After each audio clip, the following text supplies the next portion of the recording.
Lagi salamin, no? Malakas na pagsabog ang umalingaw-ngaw sa Nara Street, Barangay 227 sa Tondo, Maynila, 10 minuto matapos ang salubong sa bagong taon. Sa lakas ng impact, nawasak ang bahagi ng ilang bahay na yan na halos katabi lang ng mismong barangay.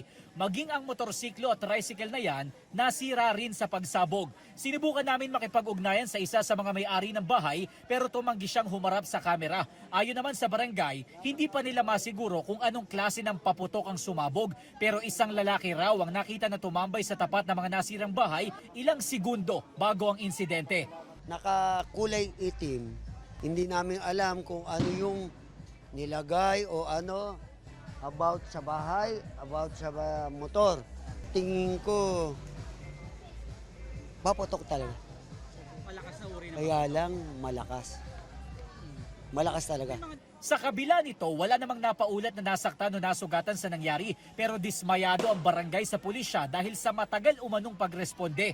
Ang problema ko, tumawag na ako sa Presinto 7 hanggang ngayon, hindi pa dumarating. Mag-aalas 2 na ng madaling araw nang dumating ang TMRU ng Manila Police District. Sinusubukan pa namin silang hingan ng pahayag.